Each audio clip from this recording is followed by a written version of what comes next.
quarter-final action. Please welcome to Rod Laver Arena the tournament 8th seed, a two-time Grand Slam champion, from Czech Republic, Petra Kvitova.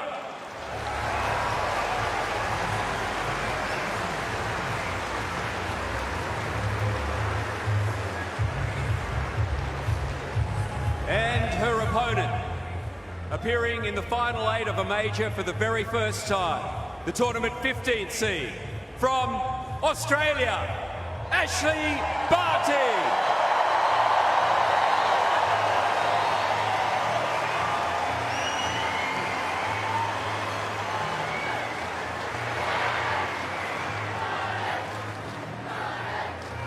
The chant goes up already around Rod Laver Arena on a very important night in the sporting life of Ash Barty, who has done everything she needed to do so impressively in arriving at this point. But she plays a player that she's familiar with.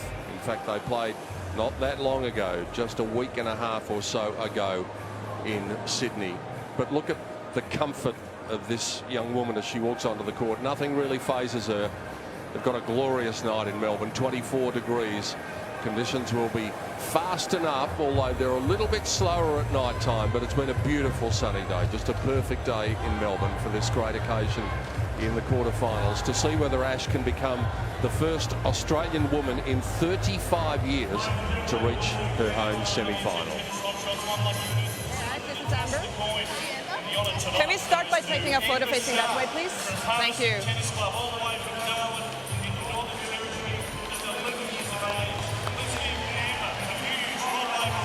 Okay, thank you.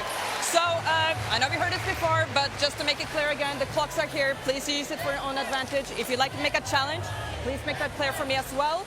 And at the very end, after the 5-minute warm-up, please be ready in position to play before the time runs out. Any questions from your end? No? All right. So you said that you wanted to ask Ash? Yes. Yes. All right. Rod Laver. Rod Laver or ANZ? Rod Laver is chosen. Nice spin. It is ANZ. You serve. Okay. Thank you. Awesome.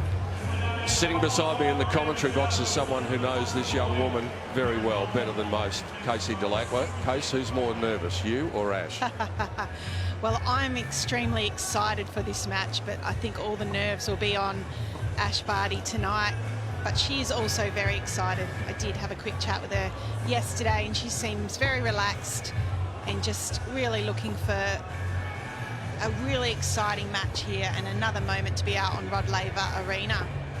First time she will have played at night, although it's still got the feeling of late afternoon because of the hour here. But she goes in against an opponent tonight who has won in excess of $27 million, $3.3 million last year, Petra Kvitova, the Wimbledon champion of 2011 and 2014, where she beat Maria Sharapova and Eugenie Bouchard respectively.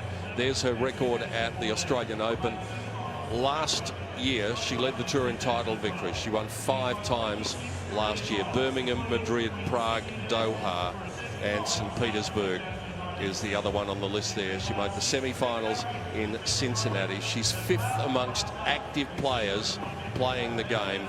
She lost in the first round here last year to Andrea Petkovic, 10-8 in the 3rd set, but she had a 47-17 record. She's won 25 career titles. She's one of the great competitors in the women's game. And there is her path through to this stage, where she's been very impressive. She hasn't been extended yet. She's only been on court for 4 hours and 23 minutes, and that win against Amanda Anisimova of the United States was a win full of authority. The player that she is facing tonight at just 22 years of age, Ash Barty of Australia. She too has had a good career in terms of dollars won, and that will elevate whatever happens tonight. $5.2 million in Ash's career. A couple of titles last year, the WTA Elite Trophy in Zhuhai, and also she won at Nottingham, where she beat Osaka in the semi-final, Contra in the final in 3 sets. Of course, she reached the final in Sydney last year. She reached the final in Sydney this year. 3 minutes. She's got 3 career titles to her credit. It's the biggest moment in her tennis lifetime, but her nature is such that she should be able to handle this occasion pretty well. And there are some of the physical numbers that we look at in terms of her workload. Her workload is up there with anybody in the game. Her passage to this stage was pretty straightforward until she got to Maria Sharapova, where she dropped the first set, but then commanded most of the match after that. She's been on court for 5 hours and 46 minutes, and she is deserving to be there. Case, this is a great occasion for Australian tennis. As I said, Wendy Turnbull was the last one in the mid-1980s to reach the semi-finals at her home Grand Slam.